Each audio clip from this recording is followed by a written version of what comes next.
Master, welcome back again to our channel. Panibagong araw, panibagong kabanata na naman ang pagsumasamayin natin ngayong araw na ito.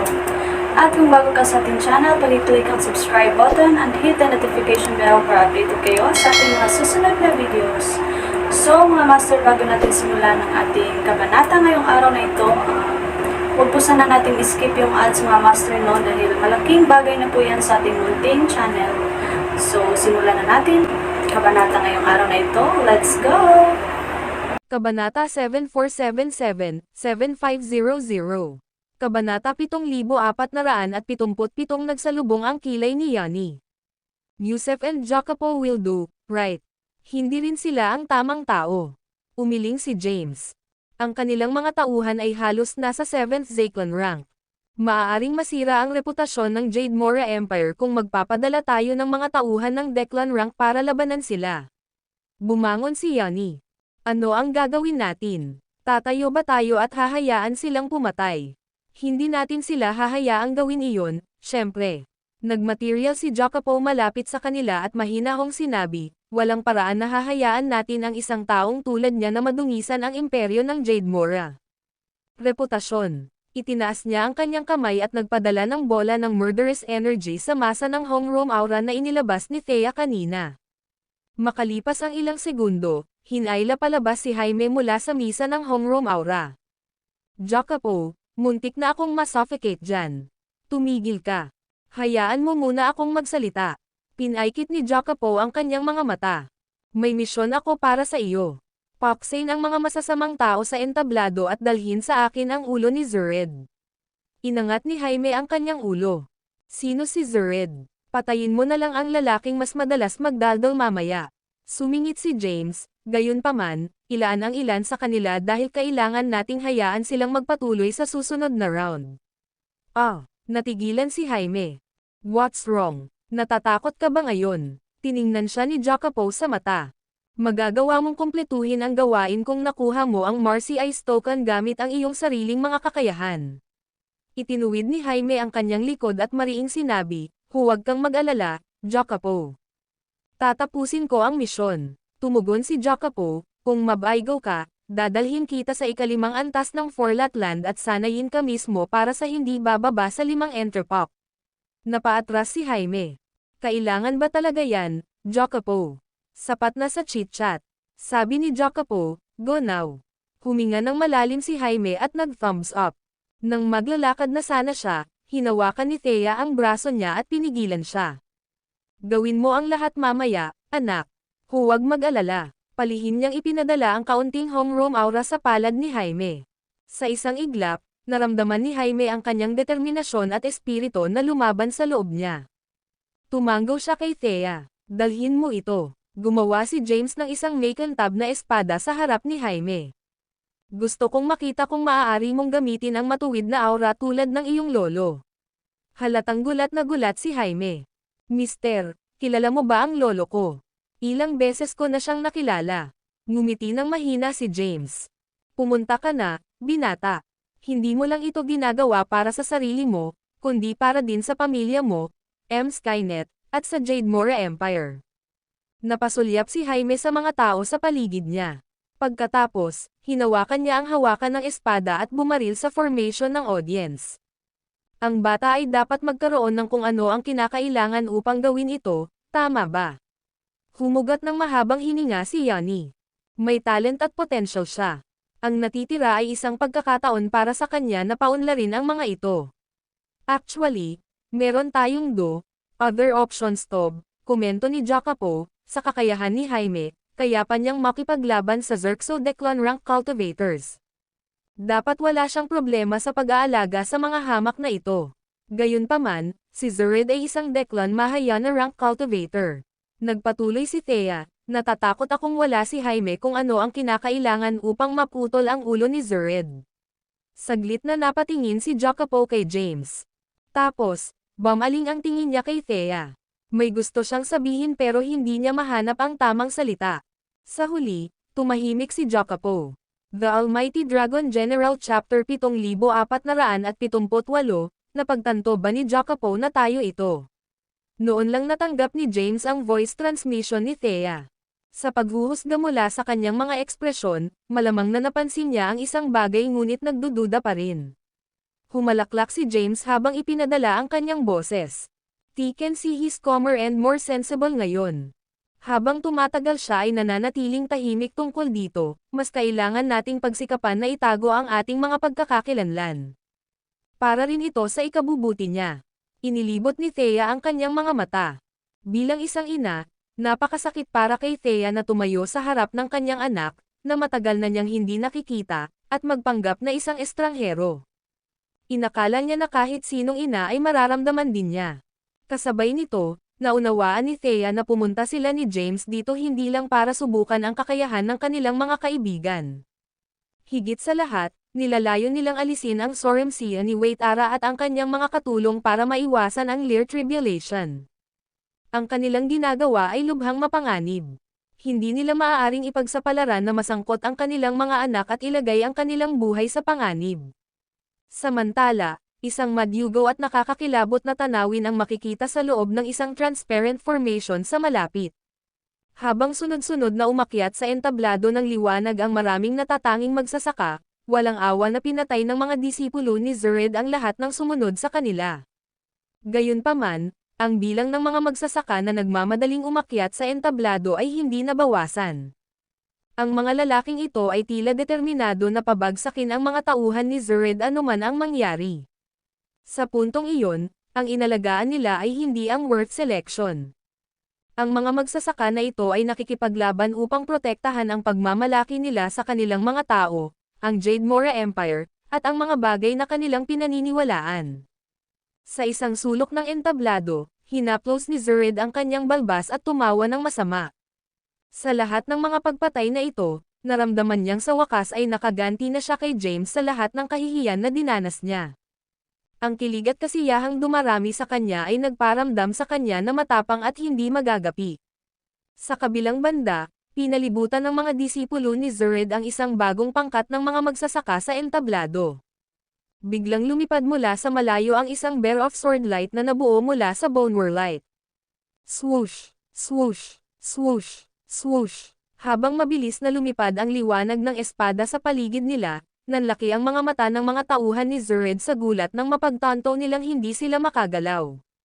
Boom! Sa isang malakas na ingay, ang sinag ng swordlight ay dumapo sa gitna ng entablado at nag-transform sa isang tao.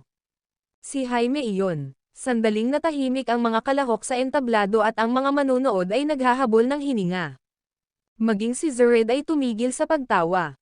Inayos niya si Jaime ng matinding titig. Klop! Isa sa mga disipulo ni Zered na nakatayo sa tabi mismo ni Jaime ay bumagsak ang mukha sa sahig ng matigas. Tumalsik ang dugo mula sa isang hiwa sa kanyang lalamunan na parang fountain. Ang pangalawa, pangatlo, at pang-apat na tao ay bumagsak sa sahig sa katulad na mga kondisyon. Mas maraming tao ang nahulog sa sahig, at lahat sila ay mga tauhan ni Zered. Nagpumiglas ang huli sa kanila na iangat ang kamay at takpan ang sugat sa leeg. Tinuro niya si Jaime at nanginginig na sinabi, "Ikaw. Ikaw ay isang Declan rank cultivator." Pagkatapos, bumagsak ang lalaki sa M-floor tulad ng iba. Ang mga nakaligtas na kalahok at mga manunood ay lahat ay nabigla. Maging sina Adair at Wyatt ay nabigla sa biglaang pagbabago ng mga pangyayari. Ang katapangan. Tumahol si Zered, "Sino ka? How dare you kill my own disciples?" Sabay-sabay na bumaril kay Jaime ang natitirang mga lalaking nakatayo sa likuran niya na si Zered at pinaikot-ikot siya. Lahat sila ay nakatingin kay Jaime ng masama. The Almighty Dragon General Chapter 7479 samantala, itinaas ni Jaime ang makantab na espada sa kanyang kamay. Talagang matalas ang espadang ito. Sa tingin ko kaya nitong tumagos sa halos kahit ano. Itinaas niya ang espada ng paalang na may kaunting puwersa. Agad, isang pinong sinag ng swordlight ang nabuo at inihagis pasulong. May mga tunog ng pag-spray ng likido habang ang apat na disipulo ni Zered ay nilaslas ng sinag ng liwanag ng espada. Bumagsak sila ng husto sa sahig, walang buhay. Ang natitirang mga tauhan ni Zered na nakatayo sa paligid ni Jaime ay nanginginig ng hindi mapigilan, nalikas na itinaas ang kanilang mga sandata at umaatres. Ikaw, ikaw, Tinuro ni Zered si Jaime at galit na sumigaw, "Sino ka? Ano ang sinusubukan mong gawin?" Pagkatapos, sinaman niya ng tingin sina Wyatt at Adair, na kanina pa naliligaw sa iisang lugar. Ganito ba ang ginagawa mo sa imperyo ng Jade More? Malinaw na nakasaad sa mga patakaran ng worth selection na ang mga cultivator na mas mataas sa 9th Zaclan rank ay hindi pinapayagang sumali sa event. Paano mo ito ipapaliwanag, kung gayon? Sabay turo ulit ni Zered kay Jaime. Malinaw na isa siya sa Declan rank. Kayo ba ay mga tao ng Jade Mora Empire na hayagan na manday para lang mailigtas ang mukha? Isang maliit na kaguluhan ang sumiklab sa karamihan ng mga manunood sa sandaling iyon. Ang mga tao ay nagbulang-bulungan sa kanilang sarili, na nagpapahayag ng kanilang kawalang kasiyahan o pang-aalipusta sa posibilidad ng isang nakompromisong sitwasyon. Nagtawanan pa nga ang ilan, dahil ang isang iskandalo na tulad nito ay tiyak na makakasira sa reputasyon ng Jade Mora Empire. Sa kabila ng reaksyon ng karamihan, bumantong hininga si Adair. "Zered, walang basehan ang mga paratang iyon. Lagi naming tinitiyak na manatiling neutral at gumawa ng mga bagay ng patas," dagdag ni Wyatt. "Huwag kang gumawa ng kakaibang dahilan dahil lang sa hindi ka sapat." "Hahaha," mapanuksong tumawa si Zered. "Kung gayon, sabihin sa akin kung sino ang brat na ito. Maaari bang patayin ng isang Zaclan rank cultivator ang napakarami sa aking mga disipulo sa napakaikling panahon?" Halos magkasabay na napalingon sina Wyatt at Adair kay Jaime. "Ako." Inangat ni Jaime ang kanyang tingin at pinakitaan si Zered ng pilyong ngiti.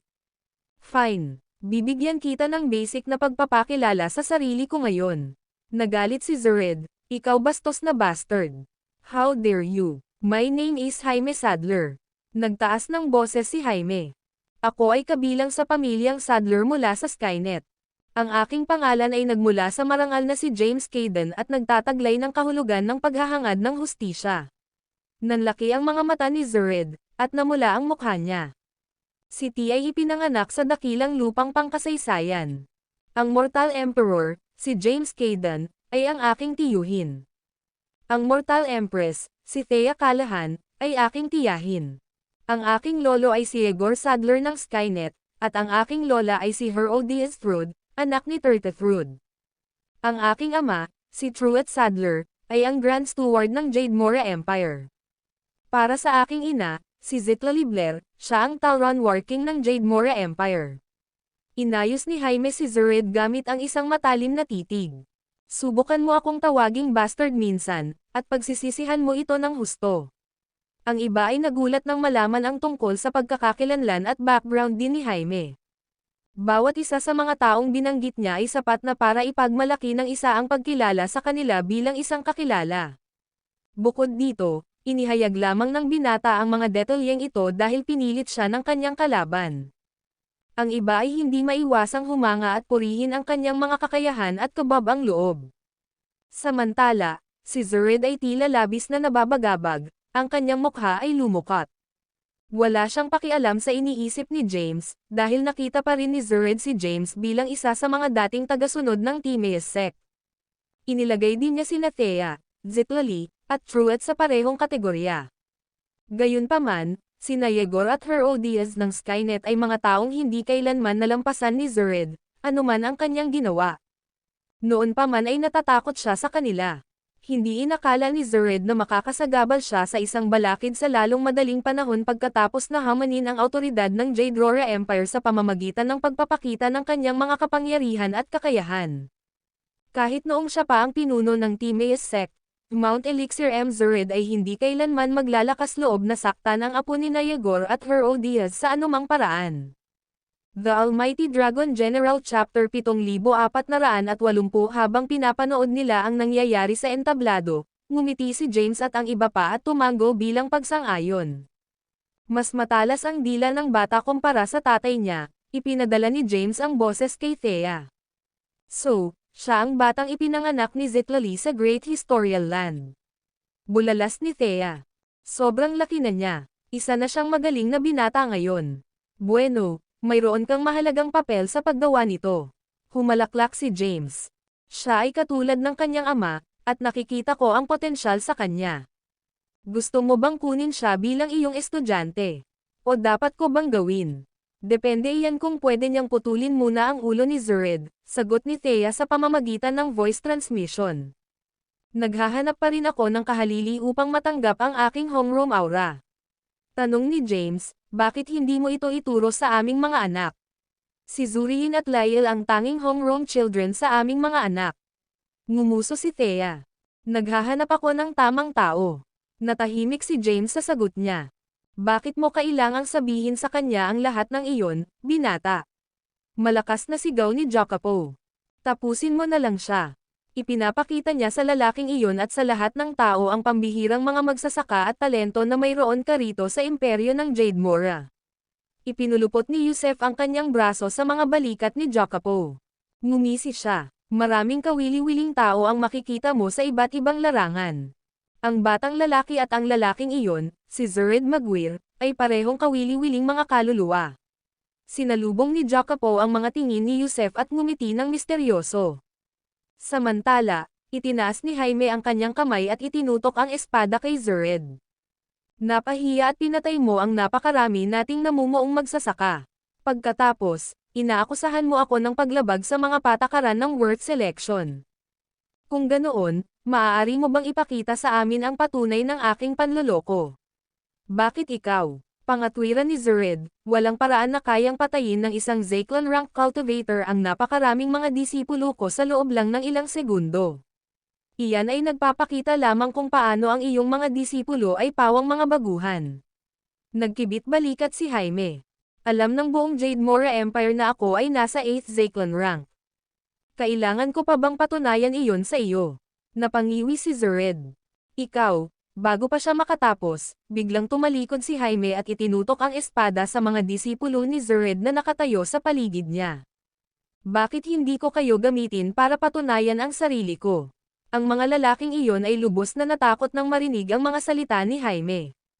Inihagis nila ang kanilang mga armas at nagmamadaling bumaba ng stage. Yung grupo ng mga walang kwentang tanga. Sumabog si Zered. Hindi ba't sinabi ninyong lahat na kayo ang nangunguna sa mga cultivator ng Zyklon rank? Paano kayo sumuko ng ganoon kabilis? Zered Maguire, putol ni Jaime sa kanya. Dahil hindi nila ako bibigyan ng pagkakataon, magagawa mo na lang. Kaunting kaguluhan ang bomb-alot sa mga tao ng ang iyong master ng Skynet ay tila naglabas lang ng hamon kay Zered. Karamihan sa mga tao doon ay halos walang alam tungkol kay Zered. Gayunpaman, masasabi nilang mayroon siyang kapangyarihan na mas mataas sa Soma Declonum rank o kahit na malapit sa Declon Mahayana rank base sa aura at mga ilaw na inilabas sa kanyang katawan. Ito ay tahasang pagpapakamatay para sa isang 8th Zyklon rank cultivator upang labanan ang isang tao na malamang na mas mataas sa Soma Declon rank. Naalarma si Adair sa biglaang kahilingan din ni Jaime sa pakikipaglaban. Nag-teleport siya at muling lumitaw sa entablado, hinawakan ang braso ni Jaime. Jaime, nawala ka na ba sa isip mo? Sumandal siya at hininaan ang boses. Tama na napinigilan mo siya sa pananakot ngayon lang. Hindi mo kailangang, Tita Adair, putol ni Jaime. Sa kung paano kanya ganap na hindi iginagalang kanina, walang paraan na hayaan ang lalaking iyon na umalis ng hindi naparusahan. Nagsalubong ang kilay ni Adair. Matigas ang ulo mong bata. Ang video na ito ay edited by Urban Storytelling. Kabanata 7481. Nilunok ni Adair ang ikalawang kalahati ng kanyang pangungusap nang salubungin niya ang hindi natitinag na tingin ni Jaime. Dahan-daang itinabi ang gulat na si Adair, muling itinuro ni Jaime si Zered. Sa Jade Mora Empire, hinahamak namin ang mga umaasa sa mga koneksyon. Narito, ang iyong lakas ay ang lahat. Ang mga kilos ko ngayon ay hindi para magpakitang gilas kundi para angkinan ang iyong mangmang at walang hiyang ulo.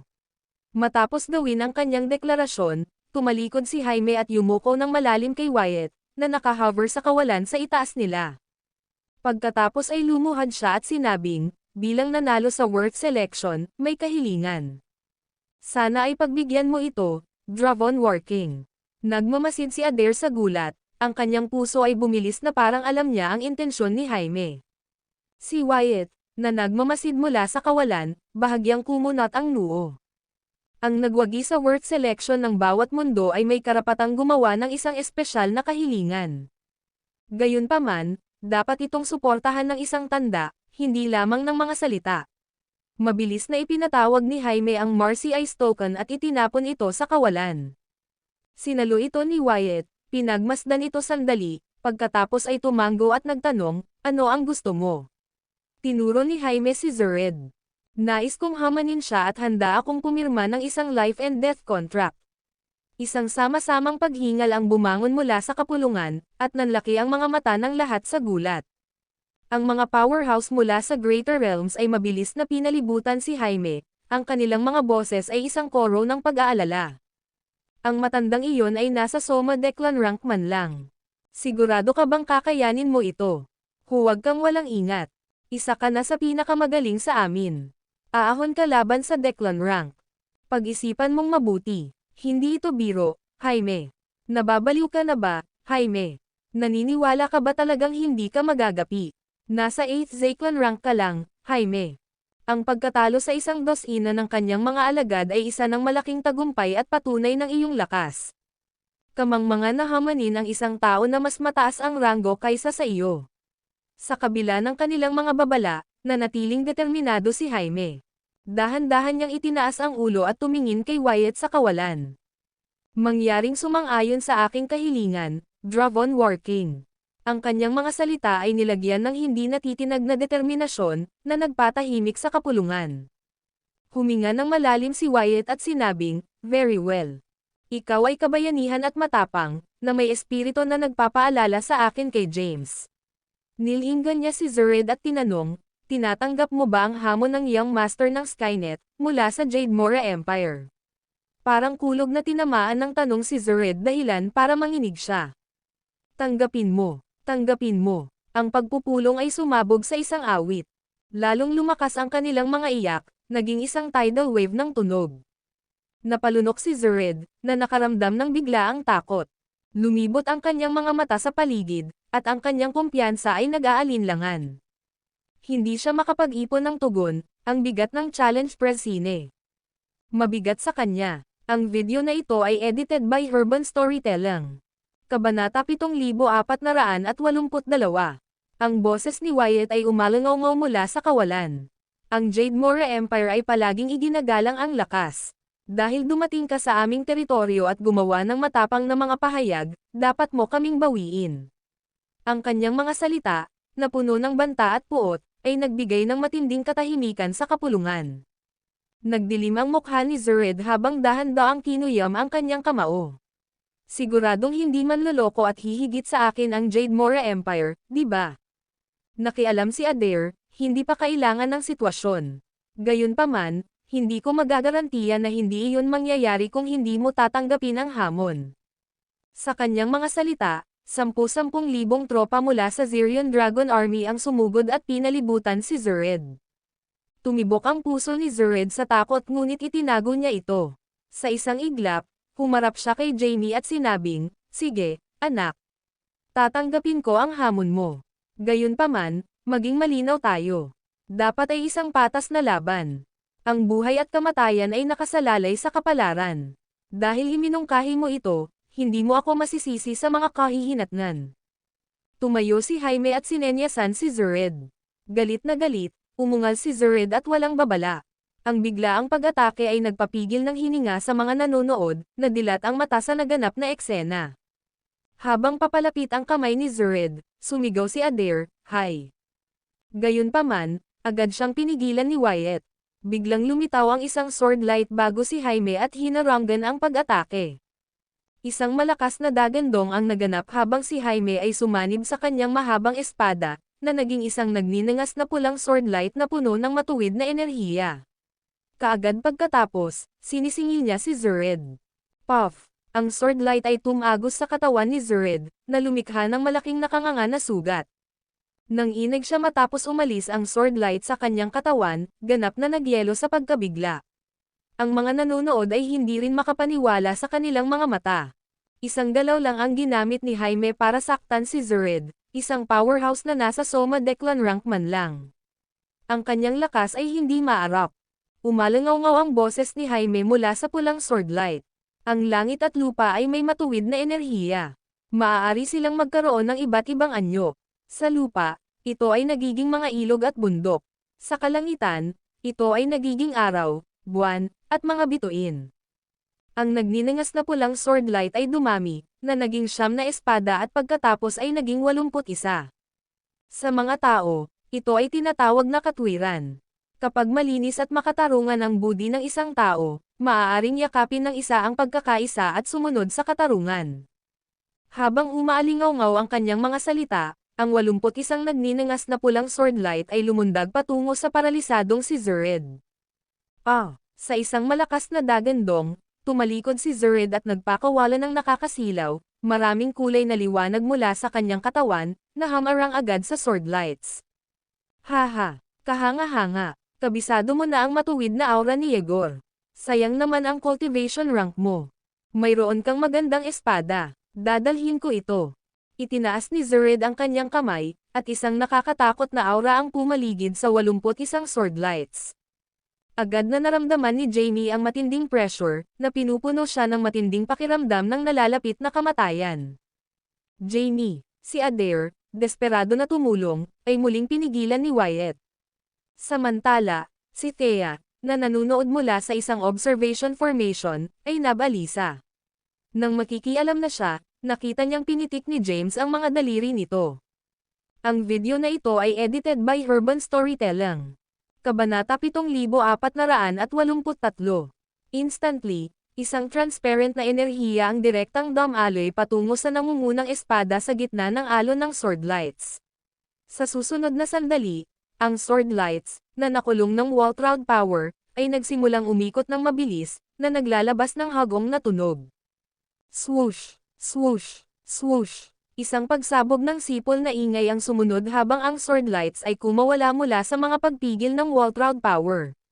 Agad nilang binasag ang defensive light shield ni Zered at tinusok ang katawan nito.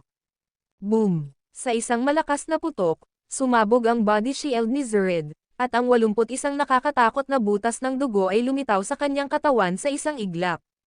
Puff! Dumura si Zered ng isang subo ng dugo at itinaas ang kanyang ulo, bakas sa kanyang mukha ang pagkabigla. Hindi, imposible ito. Hindi ako matatalo ng isang bata. Paanong ang isang bata lang sa 8th Zaclan rank? Puff! Bago pa siya makatapos, muli siyang nanginig ng marahas.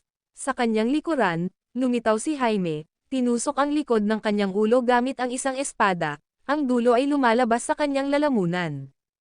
Natahimik ang buong eksena, at lahat ay natigilan sa panoorin.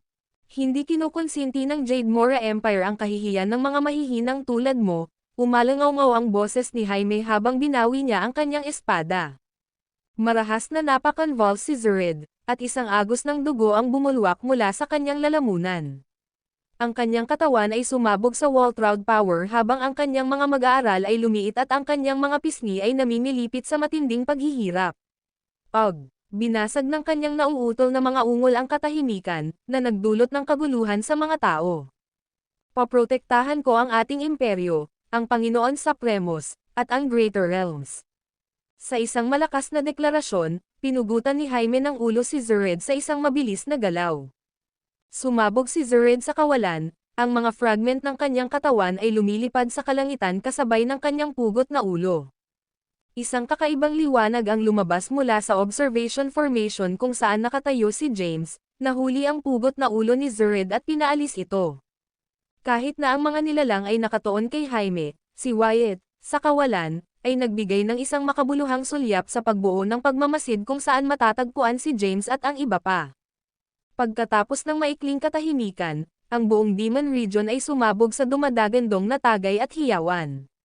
Si Jaime ay naging bayani ng Imperyong Jade Mora, iginagalang at sinasamba ng lahat. Sa viewing array, hinawakan ni James ang dagwang ulo ni Zered, at isang masamang ngiti ang nabuo sa kanyang mukha. Ang ulong ito ay dapat na kinuha noong tayo ay nasa Timaeus sect.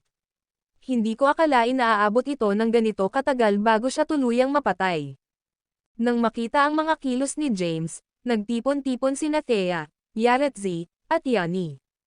Sinabi ni Thea, hindi siya ang Soremsia ng Wait Arapath. Madiin na tumanggo si Yaretzi. Oo, hindi siya. Nanatiling tahimik si James, gamit ang Chaos Yin Yang Eyes para hanapin ang kaluluwa ni Zered. Ilang sandali lang ay may sagot na siya. Dahan-daang lumapit sa kanila si Jacopo. Tinitigan niya si James at nagtanong, may nahanap ka ba? Tumingin sa kanya si James, nagtagpo ang kanilang mga mata, at nagkaroon sila ng instant connection. Sa sandaling iyon, tila marami silang gustong sabihin, ngunit walang masabi. Ang video na ito ay edited by Urban Storytelling. Kabanata 7484. Pagmamasid sa kakaibang pag-uugali nina James at Jacopo, sina Yani, Yaretzi, at Yusef ay nagpalitan ng mga nalilitong tingin. Si Thea lang ang dahan-daang lumapit, namumula ang mga mata sa emosyon. Tumingin ng diretso si James kay Jacopo. Ikaw ang pinakamalakas sa Greater Realms, tama ba? Ngayon, may malaking hamon. Maglakas loob ka bang tanggapin ito? Tatanggapin ko ang anumang hamon basta't sinabi mo, sagot ni Jacopo, bawat salita ay sinadya at matatag.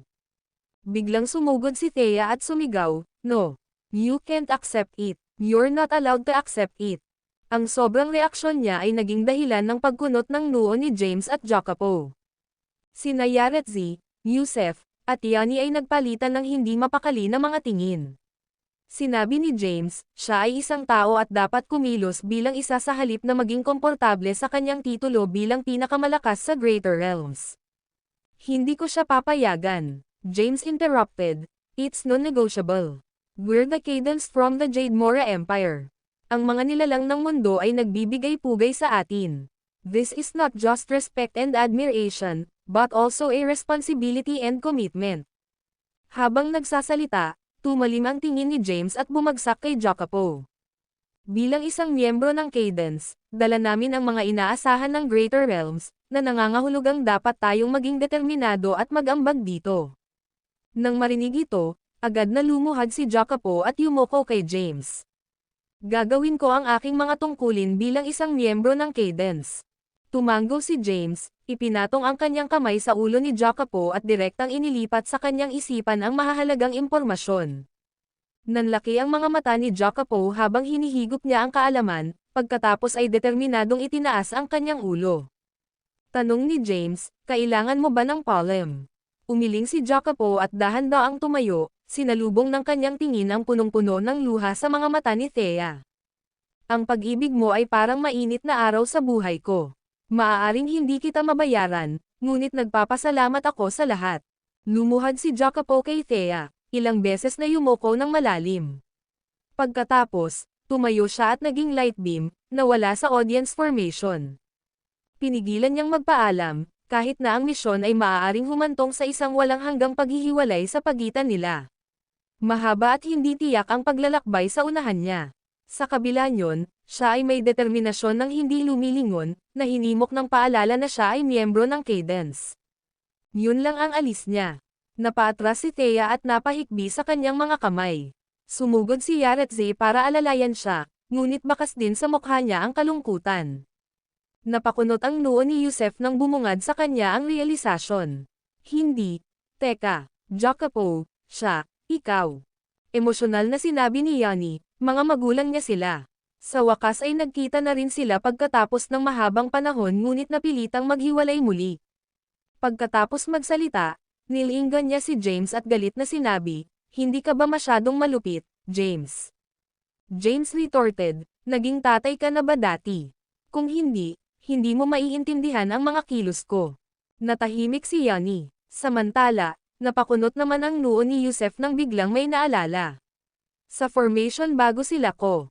Tinanggap ang magiting na tagay ng mga nakapaligid na nilalang nang sa wakas ay natapos na ang worth selection. Ayon sa mga tuntunin ng kompetisyon, lahat ng umakyat sa entablado at nanalo ay karapat-dapat para sa susunod na round ng finals. Natural, si Adair, ang Jorvath Working, ang namamahala sa mga kaayusan. Ang video na ito ay edited by Urban Storytelling. Kabanata 7485. Aalis na sana si James at ang kanyang mga kasama sa formation nang biglang lumitaw ang isang pamilyar na figurette, na hamarang sa kanilang dinadaanan. Nagtanong si Wyatt, pwede ba kayong mag-chat sandali, mga kaibigan ko? Nagpalitan ng pagtataka ang tingin ni James at ng kanyang grupo. Nakatayo lang si Wyatt sa labas, hindi pumapasok sa formation. Telepathically tinanong ni Thea si James, nakikilala ba niya tayo? Sagot ni James, imposible. We share a blood bond with Jacopo, para siguradong makikilala niya kami. However, si Wyatt is just a close friend. Nagtanong si Thea, kung gayon, bakit niya ginagawa ito? Hindi sumagot si James. Sa halip, itinaas niya ang kanyang kamay at binuksan ang isang pinto sa porma sayon. Dahan-daang pumasok si Wyatt. Sa ilalim ng tingin ng grupo, niyuko niya ang kanyang ulo ng may paggalang at sinabing, salamat sa tulong ngayon lang. Hindi mo lang napigilan na mapahiya ang imperyo ng Jade Mora, ngunit pinahusay mo rin ang aming prestihiyo. Sa ngalan ng mga nangungunang pinuno ng Jade Mora Empire, gusto kitang imbitahan sa Forlatland para makipag-chat. Sana hindi mo tanggihan ang imbitasyon ko. Nagpalitan ulit ng tingin si James at ang grupo niya. Sa wakas ay binasag ni Yanni ang katahimikan, curious na nagtanong, paano mo nalaman na kumilos kami, Dravon Working? Ngumiti si Wyatt at sinabing, kilalang kilala ko ang batang iyon. Bagamat isa siyang batang homeroom, ipinanganak sa isang natatanging pamilya, at may mahusay na talento, nasa 8th Zaclan rank lang siya ngayon. Talagang mas malakas siya kaysa sa karamihan sa Zaclan rank. Gayunpaman, para sa kanya natalunin ang napakaraming kalaban sa 7th Zaclan rank ng sabay-sabay sa isang suntok ay hindi kapanipaniwala. Higit pa rito, nagawa niyang ganap na madaig at mapatay ang isang powerhouse sa tuktok ng historical Declan rank sa isang pag-atake lang din. Sa pagtingin sa grupo, nagpatuloy si Wyatt, para bumuti ang kanyang lakas sa loob ng maikling panahon, malamang na may tumulong sa kanya. Malamang na grupo mo ang pumasok. Nakikinig sa pagsusuri ni Wyatt, tumawa si James, napaka-perceptive mo Dravon Working. Gayunpaman, hindi kami interesadong pumunta sa Fortatland. Natigilan si Forlat Wyatt sa kanilang direktang pagtanggi. Maliwanag, hindi sila nagpakita ng paggalang sa kanyang titulo.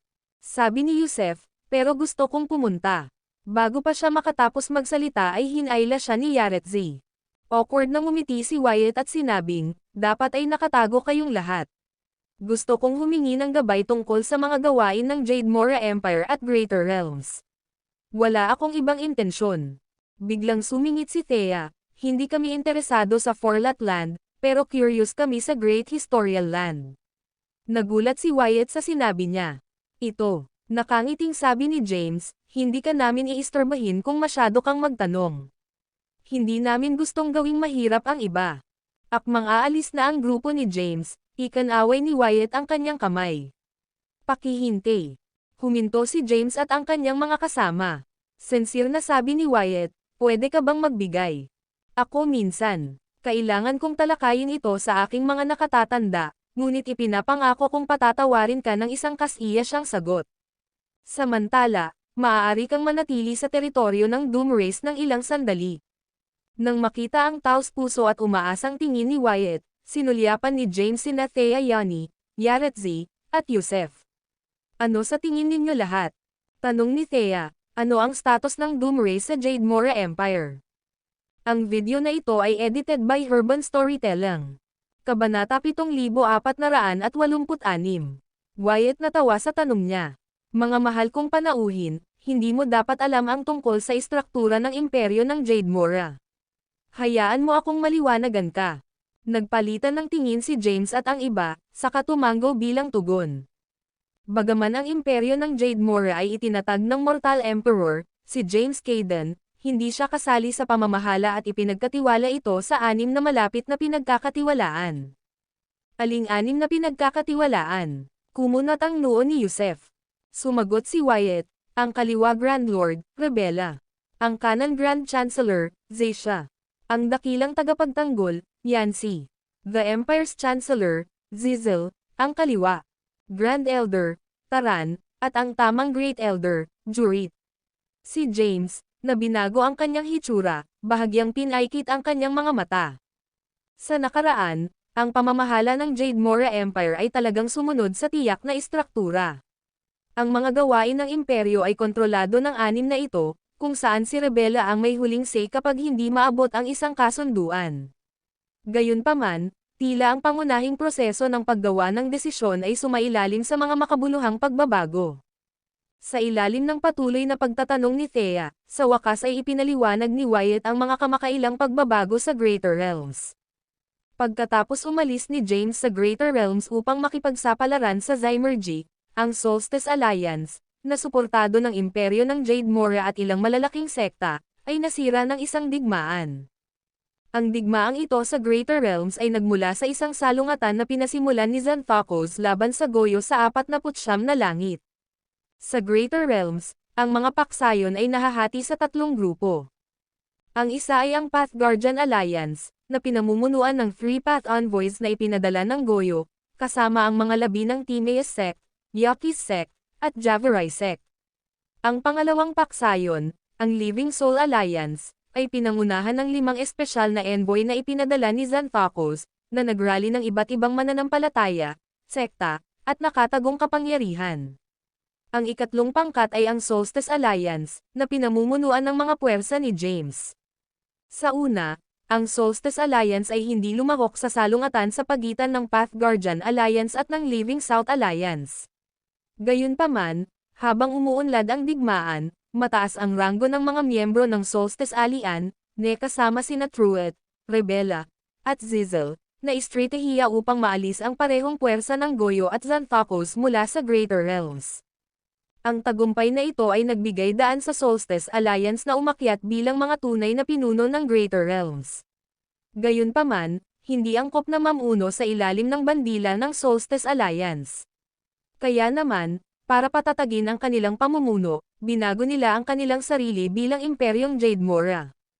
Gayunpaman, ang paglipat ng kapangyarihan ay nagdala ng mga pagbabago sa hierarchy ng paggawa ng desisyon ng imperyo.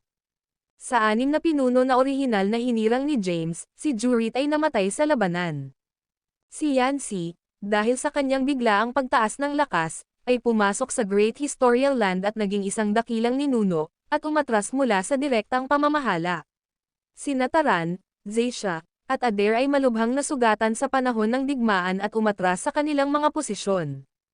Ang bagong istruktura ng Imperyong Jade Mora ay naitatag True at ang naging Grand Steward, na nangangasiwa sa lahat ng mga desisyon ng Imperyo at ang Greater Realms. Si Rebella ay nagsilbi bilang Vice Grand Steward, na namamahala sa mga appointment at dismissal. Kahit na ang Chancellor, si Zizel, ay hindi kilala, kinokontrol niya ang kayamanan ng imperyo, ang pamamahagi ng mga mapagkukunan ng paglilinang, at ang pagtatatag at pagpapaalis ng mga sekta, na ginawa siyang isang makapangyarihang figure sa likod ng mga eksena. Sa gayong awtoridad, nalampasan pa ng impluwensya ni Zizel ang impluwensya ni Rebella, na nakuha niya ang palayaw ang utak ng imperyo. Sa kabila nito, nanatili siyang nakatago, inaayos ang lahat mula sa mga anino. Mula sa mapagmataas na ekspresyon ni Wyatt, malinaw na ang Dooms, Lady Wiccalia ay ang tunay na pinuno ng Jade Mora Empire at napakaraming kaharian. Ang video na ito ay edited by Urban Storytelling. Kabanata 7487. Ang kanyang mga salita at kilos ay nag-utos hindi lamang sa pinakamataas na tagapasya at strategist ng imperyo kundi pati na rin sa Greater Realms. Maaari pa nga siyang maglabas ng mga utos na nakaimpluwensya sa kapalaran at direksyon ng Greater Realms. Dahil mismo sa presensya niya kaya ang Doom Race ay nagkaroon ng napakahalagang posisyon sa Jade Mora Empire at Greater Realms. Pagkatapos ng masigasig na pagpapaliwanag ni Wyatt, nilinggan ni Thea si James. Mukhang ang Dooms ang naging pinakamalaking puwersa sa Jade Mora Empire at Greater Realms. Kailangan nating tanggapin ang kanilang imbitasyon. Kung hindi, mahihirapan tayo sa Greater Realms. Ang mga salita ni Thea ay pinuri ang Dooms sa ibabaw, ngunit ang kanyang tono ay puno ng panunuya at galit na nakadirekta kay James. Naramdaman ang matinding titig. Umubo si James ng 2 beses at sinabing, mukhang napakalakas ng Dooms, Dravon working. Kinokontrol ng Jade Mora Empire ang lahat ng aspeto ng Greater Realms. Naikuyom ni Wyatt ang kanyang mga kamay at tumawa. Iyon ay isang mapagbigay na papuri. Lahat ito ay salamat sa kapangyarihan at biyaya ni Emperor Kaidan. Pinamamahalaan lang namin ang imperyo sa ngalan niya. Sarcastic na sinabi ni Thea, mukhang kamangha-manghang tao si Emperor Kaidan. Magkakaroon ba ako ng pagkakataong makilala siya kung bibisita ako sa Dooms? Tumingin si James sa kanya, nakaramdam ng kawalan ng magawa. Tuwang-tuwang tugon ni Wyatt, syempre. Para kaming magkapatid ni Emperor Kaidan. As long as you don't mind, you can stay with US for a while. When the time comes, I'll introduce you. With his generous and heroic personality, he would surely become good friends with you all. Tinulak ni Thea si James at sinabing, narinig mo ba iyon? Ang maalamat na Mortal Emperor ay kaibigan ng Dragon War King. Paano tayo tatanggi? Ngumiti si James ngunit sinuri niya si Wyatt. Tama ka. Ang Dragon War King ay kaibigan ng Mortal Emperor. Wala kaming ganoong koneksyon at hindi dapat palampasin ang pagkakataong ito. Tuwang-tuwa si Wyatt matapos marinig ang kanilang palitan. Gayunpaman, nagpalitan ng tingin sina Yaretzi at Yani at umiling. Sa sandaling ay disperse ni James ang karagdagang formation na inihagis niya, agad na sumugod si Jaime sa kanila. Salamat. Hinawakan ni James ang braso ni Jaime at sinabing, kung talagang nagpapasalamat ka, sumama ka sa amin sa Dooms. Masasabi mo sa amin ang lahat ng kanilang maluwalhating mga gawa. Pupunta ka sa Dooms. Agad na nagdilim ang mukha ni Jaime. Nakangiting sabi ni Thea, yes. The Setgums are the strongest race Icors, we should visit the of the realms right now. Tinanggal ni Jaime ang kamay ni James at galit na sinabi, hindi, ayoko. Hindi mo dapat. Biglang sumingit si Wyatt, matagal mo na kaming hindi banibisita. Bakit hindi ka sumama sa amin? Nakasimangot na tinitigan ni Jaime si Wyatt, halatang kinikimkim ang galit. Hinawakan muli ni James ang kanyang braso at sinabing, sabay na tayo. Hindi magiging masaya kung wala ka. Total, ikaw ang dakilang bayani ng Jade Mora Empire ngayon. Pagkatapos, tinaladkad ni James si Jaime, sinundan si Wyatt sa Forlatland. Ang video na ito ay edited by Urban Storytelling. Kabanata 7488. Ang kasalukuyang Forlatland, na kilala rin bilang ang kabisera ng Jade Mora Empire, ay isang sagradong lugar na hinahangad ng maraming nilalang sa iba't ibang lupain ngunit hindi madaling ma-access. Dahil ang Jade Mora Empire ang pumalit sa Greater Realms, ang halaga ng Forlatland ay tumaas. Upang pigilan ang pagdagsa ng hindi mabilang na mga nilalang, ang imperyo ay nagpataw ng mahigpit na mga paghihigpit sa pagpasok at paglabas, na ginagawa itong isang ipinagbabawal na lugar. Ang orihinal na 5-layer na istruktura ng Forlatland ay nanatiling hindi nagbabago, ngunit ang paggamit nito ay nagbago. Ang unang layer ay itinuturing na mga suburb ng Imperial Capital. Nagsilbi itong pansamantalang tirahan para sa mga nakapasok sa Forlatland. Daan-daang mersenaryong puwersa ang nabuo, na sumasakop sa buong layer sa iba't ibang universo. Ang mga mersenaryong grupong ito, habang lumilitaw bilang mga kusang organisasyon, ay lihim na sinusuportahan ng iba't ibang kapangyarihan sa loob ng Imperyong Jade Mora, na lumilikha ng isang walang batas at brutal na kapaligiran. Patuloy silang nakipaglaban para sa mga mapagkukunan at teritoryo, pagsasamantala at pandarambong mula sa Greater Realms.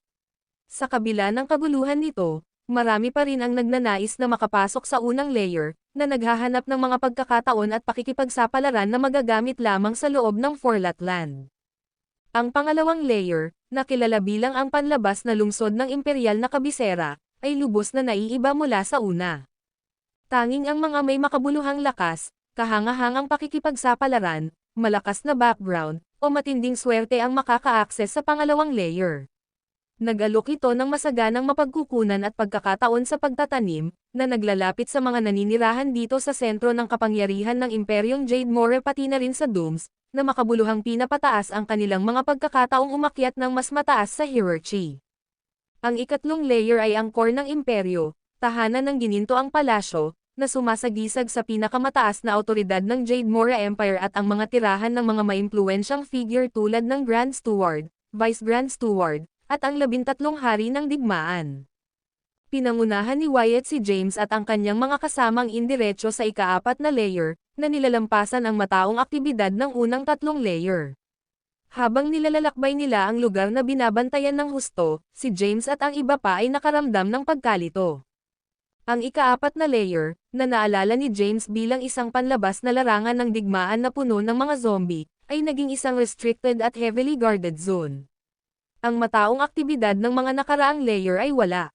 Sa halip, nagkaroon ng nakakatakot na katahimikan, nabasag lamang ng nagmamadaling paggalaw ng ilang lalaki at babae na tila natatakot. Matapos ang mahabang paglalakbay sa kawalan, lumingon si Thea kay Wyatt na may pagtataka. Bakit hindi ito kasing sigla ng 3 layer sa ibaba? Humalaklak si Wyatt, ito ang teritoryo ng Doom Race. Wala kaming pakialam sa mataong mga tao at nakatuon kami sa paglilinang. Kumunot ang noo ni James at nagtanong, naglilinang. Saan ka nagsasaka? Ang video na ito ay edited by Urban Storytelling. Kabanata 7489. Wyatt, ang kawalan na dinaanan namin ay isang ipinagbabawal na lugar. Ang Dooms ay nangangailangan ng isang lugar upang magsaka, kaya mayroon silang sariling mga dojo sa paligid dito.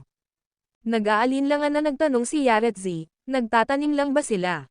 Sa pagkakaalam ko, ang mga hindi pa nakakaabot sa rurok ng Xerxo Declan rank ay hindi ganap na makakawala sa kanilang sarili mula sa pangangailangan para sa mga mapagkukunan ng paglilinang.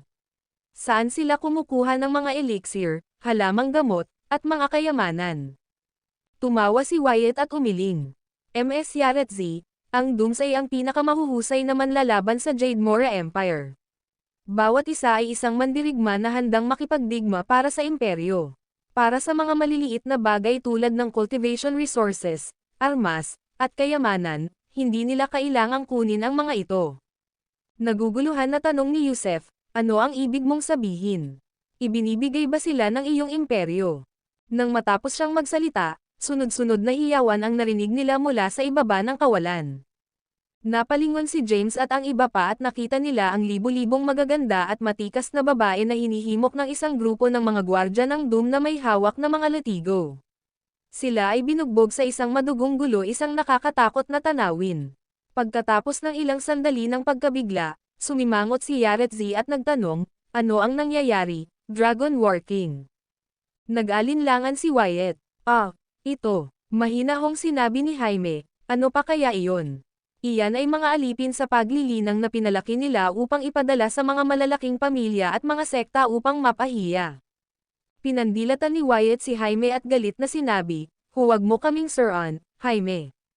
Malamig na sagot ni Jaime, ako ba? Oh, nakalimutan ko. Hindi man lang sila tinatawag na cultivation slaves ng Dooms. Ayaw sila ay mga banal na dalaga. Ngunit kahit ano pa ang tawag mo sa kanila, hindi nito binabago ang iyong walang hiya at pangit na pag-uugali. Galit na sinabi ni Wyatt, ikaw. Ipinakikita-kita ng paggalang dahil sa iyong ama at lolo't lola. Maaari mo akong maliitin, ngunit hindi mo maaaring insultuhan at siran ang Dooms. Kahit ang iyong ama ay hindi gagawa ng ganoong bagay sa akin. Nang sisigat pa lang si Jaime, pumagitan si James. Pagtingin kay Wyatt, sinabi ni James sa nanginginig ng ngipin, may hiling ako, Dragon War King. Sana ay tanggapin mo ito. Napabuntong hininga si Wyatt at mabilis na yumoko kay James. Ikinumpas niya ang kanyang mga kamay at sinabing, ikaw ay isang mahusay na powerhouse. Dahil nakarating ka na sa teritoryo ng Dooms, natural na isa kang pinarangalan na panauhin. Ano man ang hiling mo, gagawin namin ang aming makakaya upang matupad ito. Sumabad si James, gusto ko sila. Natigilan sina Wyatt, Thea, Yani, Yaretzi, at Yusef. Ngumiti si James kay Wyatt at tinanong, ano ang problema? Hindi mo ba kami ituturing na mga pinarangalan na bisita? Ikanaway ni Wyatt ang kanyang kamay at nauutol, hindi, syempre hindi. Maaari kong ayusin ang mas mahusay na mga banal na dalaga upang pagsilbihan ka. Ito ay domineering na sinabi ni James, gusto ko sila. Ibibigay mo ba sila sa akin o hindi? Nakaharap sa matalim na titig ni James, naramdaman ni Wyatt ang panginginig sa kanyang gulugad. Nakakatakot ang mga mata ni James, parang kaharap niya ang Grim Reaper. Ang video na ito ay edited by Urban Storytelling. Kabanata 7490. Yanni's voice sliced through the tension, icy and defiant. Ano sa tingin mo ang mangyayari kung magpasya tayong kumilos, Dragon War King? Sumabog ang tawa ni Yusef, tumutulo ang panunuya. Oh, mukhang kailangan nating sirain ang Forlatland. Susubukan ko ba? Ang banta ay hindi mapag-aalinlanganan. Nanlaki ang mga mata ni Wyatt sa gulat.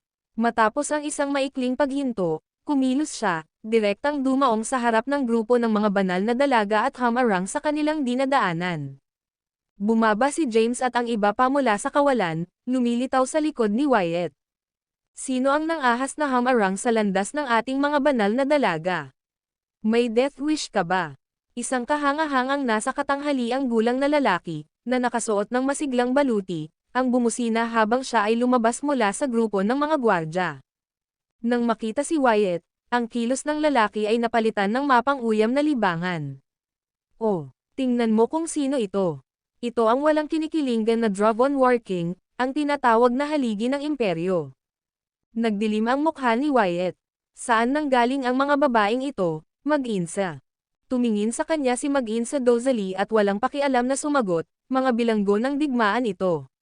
Bakit nababahala ang Dragon War King sa kanila? Malamig na sambit ni Jaime. Mukhang hindi tama yan. Kakaklaim mo lang na Holy Maiden sila kanina. Nabaling ang tingin ni Mag-insa habang nakatingin kay Jaime. Sino ka para makialam sa mga gawain ng Doom Race? Paano kung mga Sacred Maiden sila? Tradisyon natin ito. Gaano ka matapang at walang prinsipyo? Naiinis na sabi ni Jaime.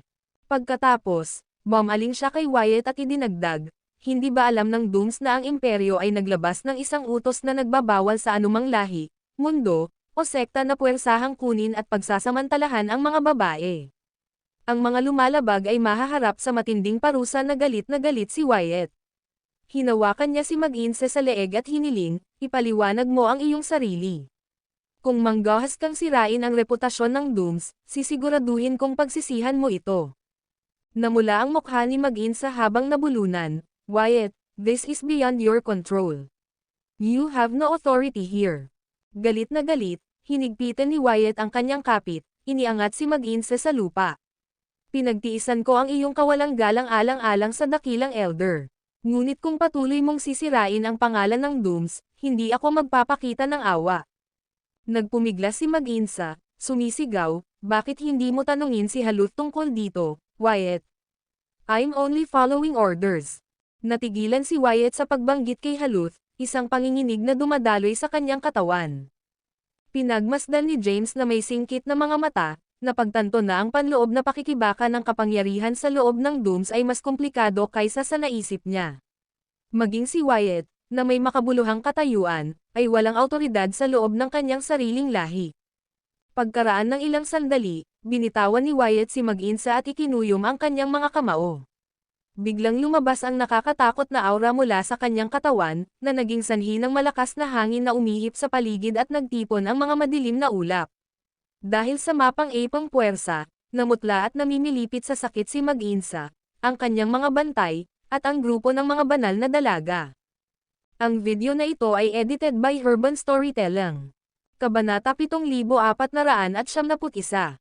Iwanan mo ang mga babae at mawala ka agad, kung hindi, papatayin kita ng walang awa. Nag-aalalang bulalas ni Jaime, Dragon War King, kinuha nila ang mga babaeng ito sa pamamagitan ng puwersa. Ito ay isang seryosong krimen. Paano mo? Umalis ka na. Umungol si Wyatt. 1,000,000 makukulay na ilaw ang sumabog mula sa kanya, pilit na itinulak si Mag-insa at ang kanyang mga bantay. Maya-maya pa, dispersed niya ang kanyang overwhelming aura at lumingon sa grupo ni James. Yumuko siya ng malalim at sinabing, kung gusto mo ang grupong ito ng mga kababaihan, mangyaring payagan akong bumalik sa Doom Palace Hall at linawin ang sitwasyon bago ko sila ipadala sa iyo.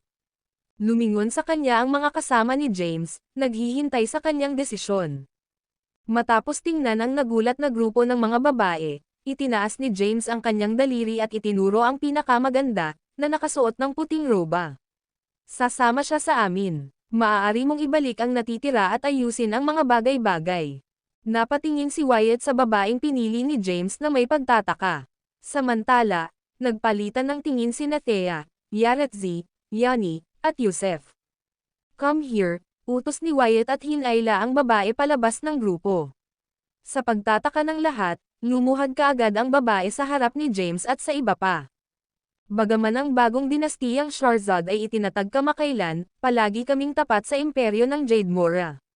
Noong digmaan ng Greater Realms, nakipaglaban kami sa harapan kasama ang Solstice Alliance. Marami sa aming makapangyarihang mga kaalyado ang nahulog sa labanan. Makukumpirma ito ni Zitlali at Quattro. Hindi namin sinasadyang ipagpaliban ang paglahok sa Worth Selection. Nahuli kami ng Worth Selection Token. May hawak pa kaming preliminary selection nang dumating ang Doom Army. We're committed to the Jade Mora Empire and never intended to go against orders. Sinubukan pa nga naming mga tuwiran sa kanila, pero napaluha ang babaeng nakasuot ng puti, hindi mapigil ang umiyak. There's no rush. You can stand and take your time to speak, malumanay na sabi ni Thea, tinulungan ang sugatang babae na makatayo. Sa pamamagitan ng kanyang mga luha, ang puting damit na babae ay nagpaliwanag, hindi ko akalain na ang Doom Army ay maglulunsad ng isang malawakang pag-atake ng walang anumang babala. Pinatay nila ang 16 sa aming mga powerhouse na nasa Xerxodecton rank, pagkatapos ay sumalakay sa Sharzad Genesis World at walang awa na pinatay ang aming mga tao. Sinira nila ang lahat, hindi nagtitipid kahit isang dahon ng damo o puno. Ang babae ay nagpakita ng matinding kalungkutan. Niyakap siya ni Thea, inaalo siya habang umiiyak. Kumuyam ang mga kamao ni James, nanliit ang kanyang mga mata na may nakamamatay na tingin habang nakatitig kay Wyatt. Tel.ne ang dahilan kung bakit siya nagpumilit na iligtas ang grupo ng mga babae ay dahil nakilala niya ang isa sa kanila ang babaeng nakasuot ng puting damit. Siya ay si Thora Lino, isang inapo ng maharlikang pamilya ng Sharzad Empire, na nakilala niya sa ilang sandali pagkatapos na dumating sa pinagmulang mundo kasama sina Quattro, Zovian, at Stephen. Si Thora din ang babaeng nagustuhan ni Zovian sa unang tingin. Sa kasamaang palad, bigla silang naghiwalay, at hindi niya ipinagtapat ang kanyang nararamdaman. Nagbahagi sila ng maraming pakikipagsapalaran sa mga guho ng Imperyong Sharzad at nakakuha ng masaganang kayamanan. Kaya naman, nagkaroon ng pangmatagalang impresyon sa kanya si James. Natigilan si James nang makita siya sa napakahirap na sitwasyon. Ang video na ito ay edited by Urban Storytelling. Kabanata 7472. Umuungal si Jaime, puno ng galit ang kanyang boses. Ito na ba ang taas ng kasamaan ng Dooms, Wyatt? Nagtago ka sa likod ng mga nagtatag na lahi ng Jade Mora Empire, umaasa sa kapangyarihan ng walang awa na babaeng iyon. Ikaw ay mayabang at sobra-sobra. Ngayon ay ginagawa mo ang mga karumal-dumal na gawaing ito. Ang Doom Race ay kasuklam-suklam. Paano mo matitiis na Sir si Uncle James, na naglabas sa iyo sa madilim na mundo at nagtiwala sa iyo ng ganoong kapangyarihan? Nanginginig si Wyatt habang sumisigaw, bibigyan ko ng paliwanag ang imperyo. Hindi ko kailanman ipinagkanulo si Emperor Caden. Itinuro ni Jaime si Wyatt at binatukan, hindi mo siya pinagtaksilan, ngunit paano ang Dooms? Ikaw ang pride ng Dooms, ngunit hindi mo man lang sila makontrol o maparusahan ang kanilang mga maling gawain. Isang salita mula sa babaeng iyon ay maaaring mapatalsik ka sa Dooms. Naikuyom ni Wyatt ang kanyang mga kamao, nanginginig ang kanyang katawan sa pinipigilang galit. Hindi siya makaganti sa mga akusasyon ni Jaime.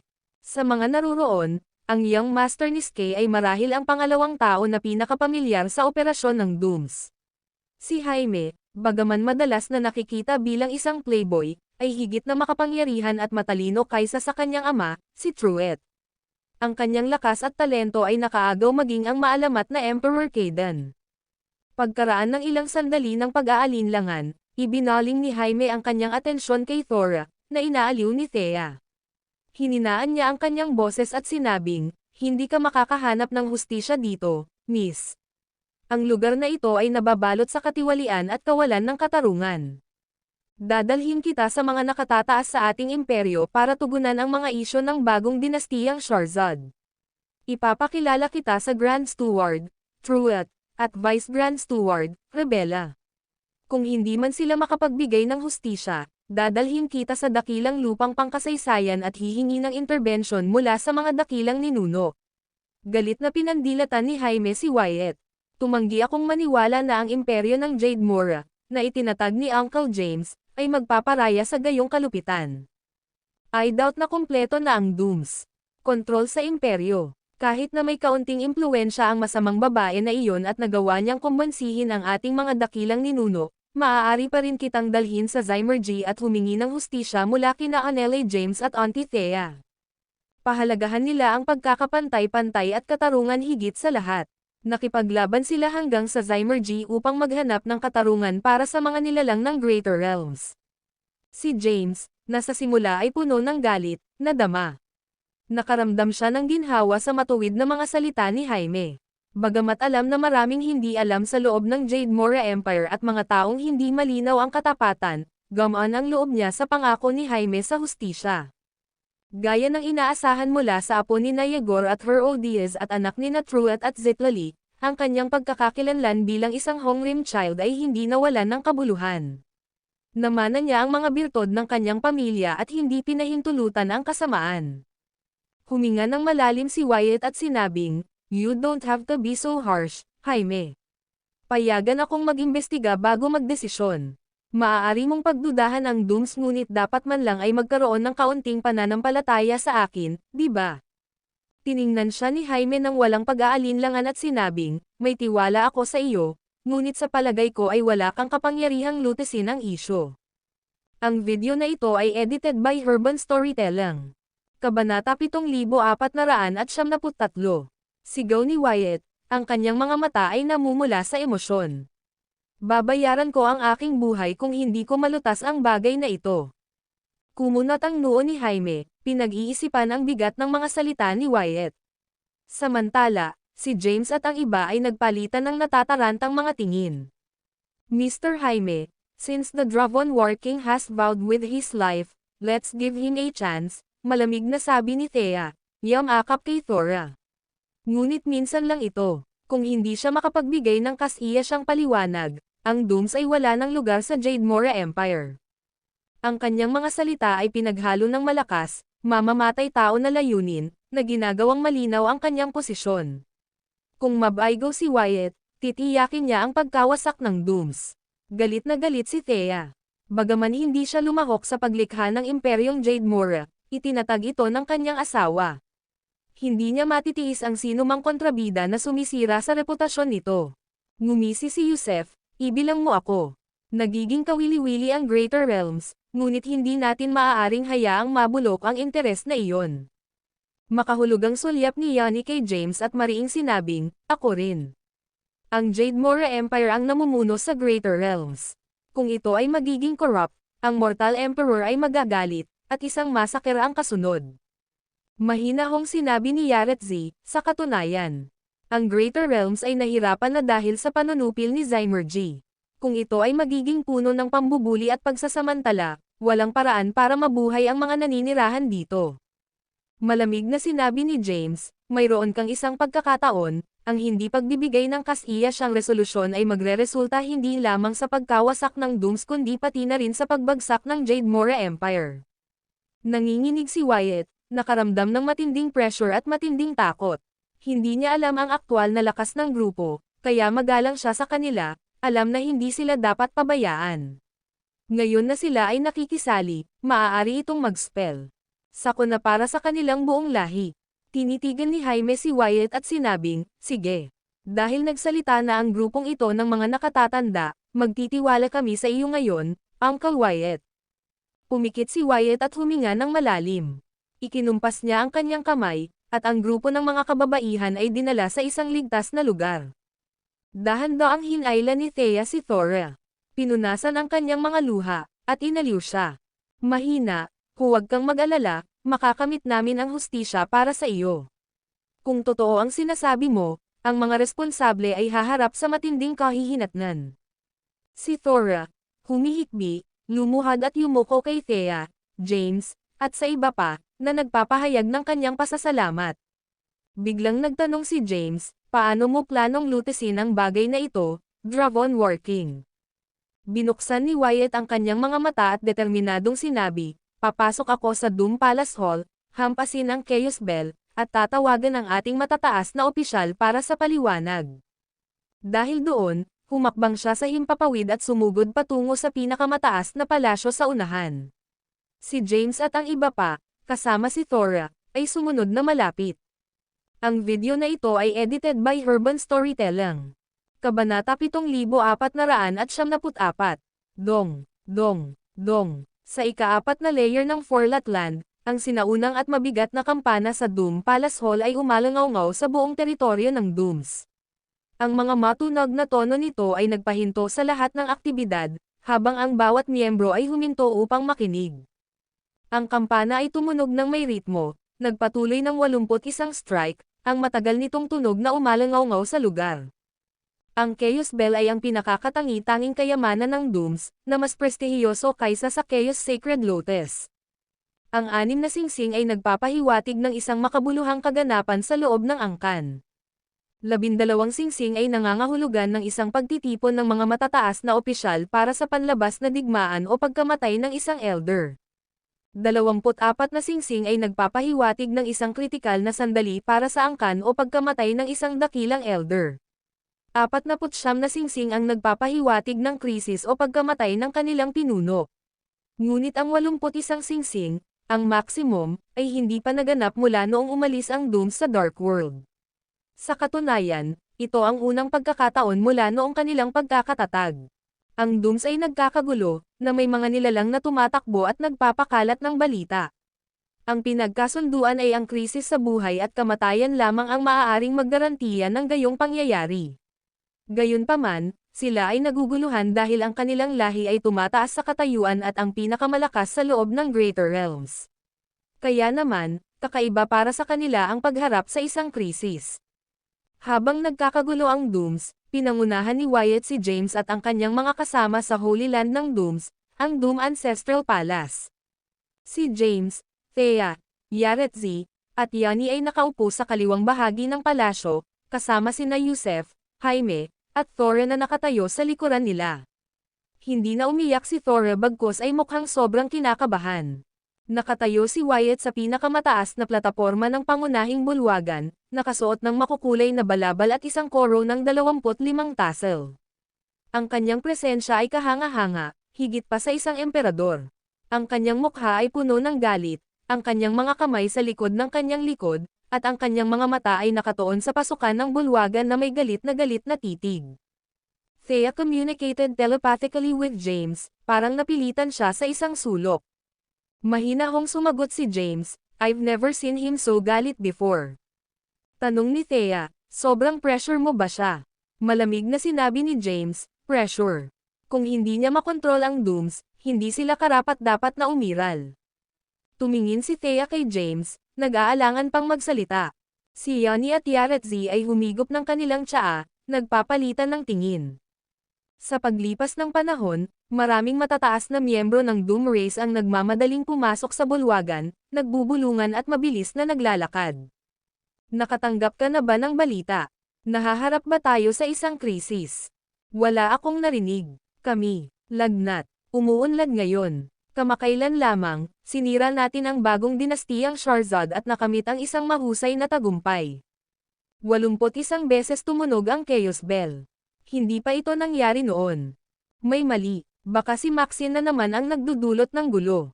What the hell is wrong with her? She isn't even related to the Cadence but always have to intervene. Malamang nasa panganib ang Jade Mora Empire. Narinig ko ang ilang makapangyarihang nilalang na pumasok sa Worth Selection. Nag-usap sila pagpasok nila sa bulwagan ngunit, immediately natahimik sa. Nakita ko ang grupo na naghihintay sa kanilang pagdating. Pag-aari ang nilalaman. Ang video na ito ay edited by Urban Storytelling. Kabanata 7475. Daan-daang mata ang nag-scan kay Yanni, Yaretzi, Thea, at maging kay James, isa-isa. Sumimangot ang grupo ng mga matataas na miyembro ng Dooms at sa wakas ay itinoon ang kanilang atensyon kay Wyatt. Nang makita ang kanyang kasuotan, napalitan ng pagkalito ang kanilang mga mukha. At that moment, an elderly man with white hair suddenly stepped forward. "Wyatt, humiling ka ba ng isang tao na magpatugtog ng Chaos Bell?" Tinitigan siya ni Wyatt at malamig na sumagot, "Hindi, ako mismo ang tumawag." Agad na nagkagulo ang grupo ng mga matataas na miyembro, na kinwestiyon ang kanyang karapatang airing ang Chaos Bell. Si Wyatt ay bihirang isangkat ang kanyang sarili sa mga gawain ng Dooms at bihirang bumalik sa kanilang teritoryo. Hindi niya ipinaglaban ang kanilang mga interes.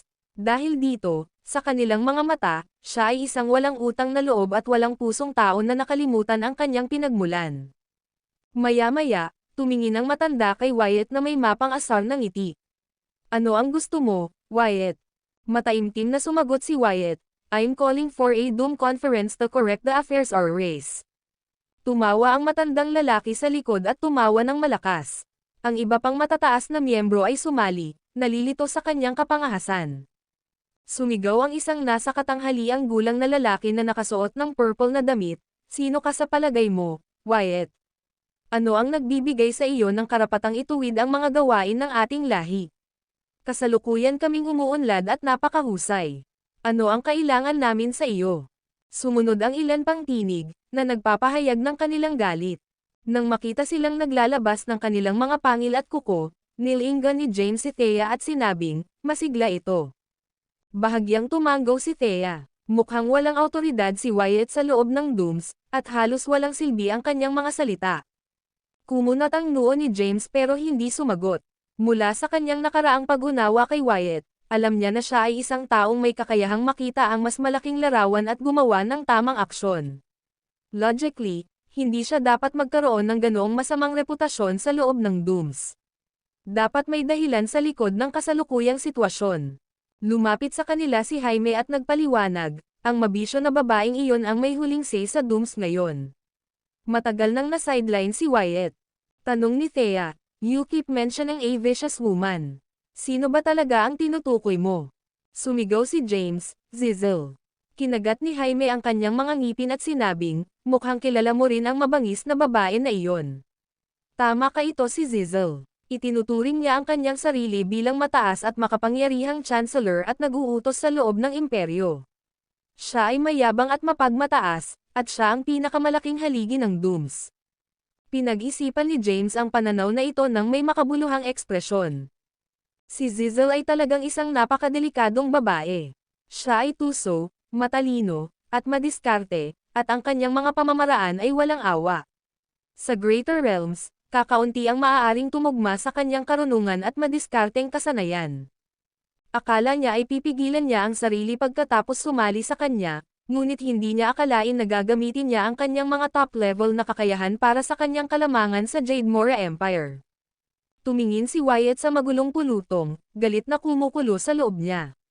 Ang kanyang mukha ay malungkot sa sukdulan, at ang mamamatay tao na aura sa kanyang katawan ay unti-unting lumitaw.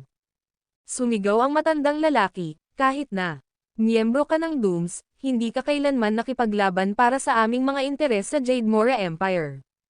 Sa halip, ginamit mo ang Path Token para sugpuin kami. Hindi ka namin tinuturing na isa sa amin.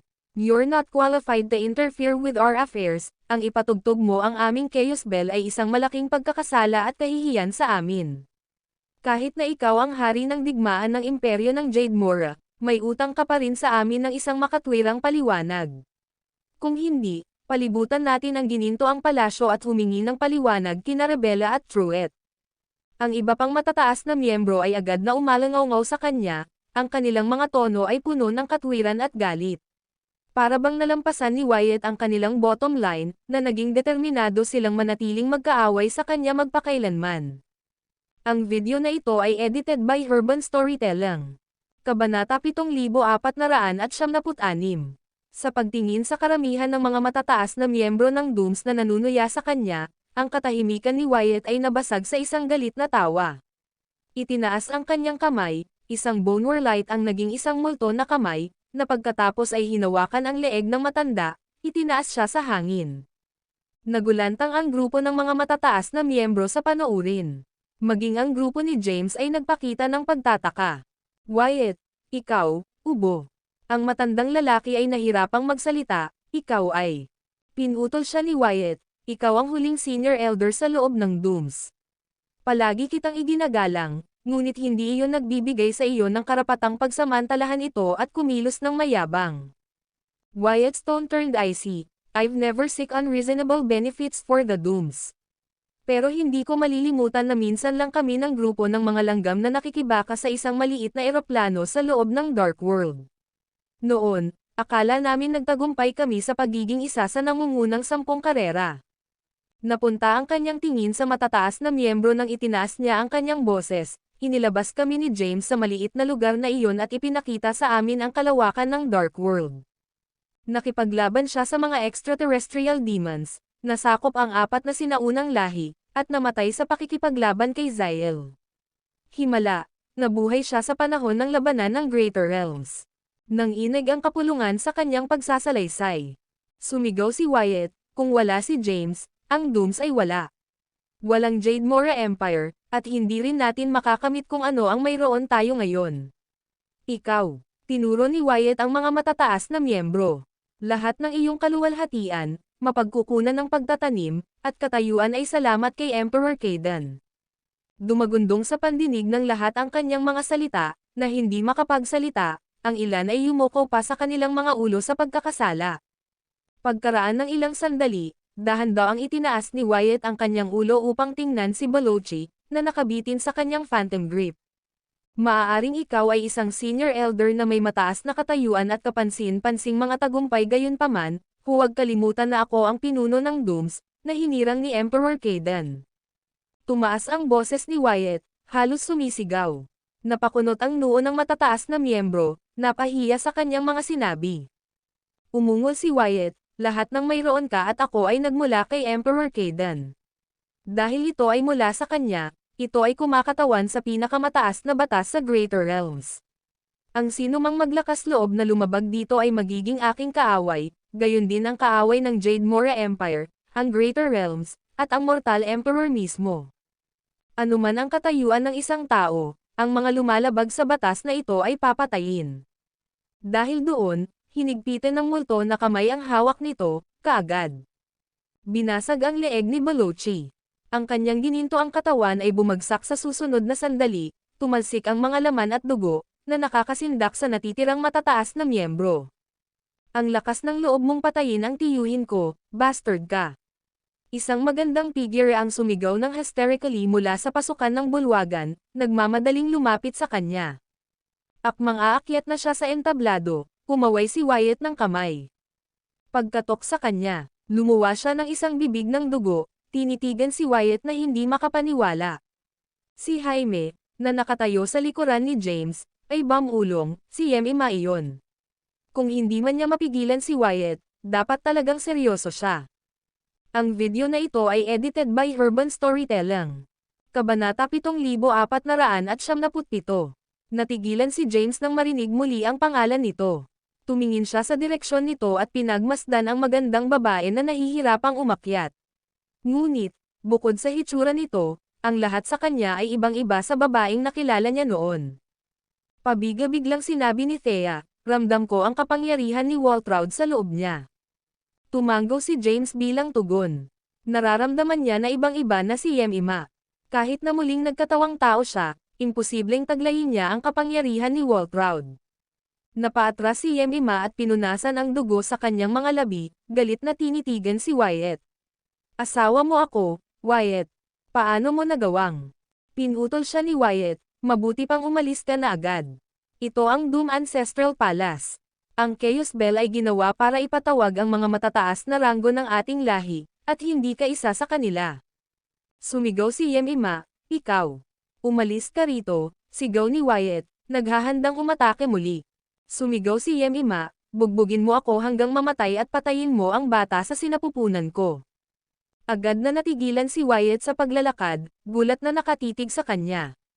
Oh, ang iba pang matataas na miyembro, na tahimik sa takot, ay nagulat din sa mga sulyap kay Yemima. Hindi sila makapaniwala na buntis ito. Total, abala si Wyatt sa mga gawain ng Imperyong Jade Mora at hindi na nakabalik sa teritoryo ng mga Doom sa loob ng maraming taon. Nagsimulang magtanong ang lahat kung paano siya nagdadalang tao. Nang maramdamang lumala na ang sitwasyon, ikinumpas ni Thea ang kanyang kamay, binalot si Yemima ng kanyang homeroom aura, at dinala siya sa ibang espasyo. Ang biglaang pagkawala ni Yemima ay ikinagulat ng mga matataas na opisyal, dahilan para magduda silang tumingin kay Thea. Tuloy mo, Wyatt, pagpupumilit ni Thea, saka tumahimik. Huminga ng malalim si Wyatt, kinuyam ang kanyang mga kamao, at sinabing nagngalit ang mga ngipin, Sino pa ba ang mag-aakalang hindi ako kwalipikado para patunugan ang Chaos Bell at pamahalaan ang mga gawain ng Dooms? Sumulong ka na ngayon. Ang grupo ng mga matataas na miyembro. Nagtinginan sila. Bagamat may ilan na hindi nasiyahan, natakot sila matapos masaksihan ang kalupitan ni Wyatt ilang sandali lang ang nakalipas. Kakapatay lang niya sa kanilang nakatatandang elder sa harap nila at hindi rin siya mag-aatubiling patayin sila. Gayunpaman, ang kanyang mga kilos ay pumukaw sa maraming tanong sa kanilang mga puso. Bihirang makialam si Wyatt sa kanilang mga gawain at palaging kalmado, nagbubulag-bulagan sa kanilang mga kilos. Sa kung anong dahilan, napakawalang awa niya ngayon, at sila ay nagulat. Dahil wala ng mga tumututol, dumiretso na tayo sa punto. Inilibot ni Wyatt ang tingin sa silid, pagkatapos ay itinuro si Thora, na nasa likuran ni Thea. Ikaw, lumapit ka at sabihin mo sa amin ang lahat tungkol sa nangyari sa bagong dinastiyang Sharzad. Labis na kinabahan si Thora nang bigla siyang tawagin. Dahil sa paghihikayat ni Thea, nahihiyang humakbang siya paarap. Ang video na ito ay edited by Urban Storytelling. Kabanata 7478. Sabay-sabay na napakunot ang noo ng matataas na ranggo ng mga Doom habang pinagmamasdan si Thora, isang hindi pamilyar na figure sa kabila ng kanilang kamakailang pagwasak sa bagong dinastiyang Sharzad. Si Thora, na halatang kinakabahan, ay huminga ng malalim at yumuko ng malalim sa kapulungan. Mga kagalang-galang na nakatatanda, hayaan ninyong ipakilala ko ang aking sarili. Ako si Thora, pinuno ng Sharzad Genesis World, sa ilalim ng pamumuno ng Imperyong Jade Mora. Tumigil siya sandali, hinayaan ang kanyang mga salita na sumipsip bago nagpatuloy. Ang bagong dinastiyang Sharzad, na aking pinamumunuan, ay matapang na nakipaglaban kasama ang Solstice Alliance at lumahok sa digmaan ng Greater Realms. Ipinagkaloob sa atin ng Imperyong Jade Mora ang Sharzad Genesis World batay sa merito, at hindi natin ito itinatag ng palihim. Habang isinasalaysay ni Thora ang kasaysayan ng kanyang dinastiya, isang matinding kalungkutan ang bumalot sa kanyang boses. Ang mga pangyayari ay katulad ng dati niyang naranasan kina James at iba pa.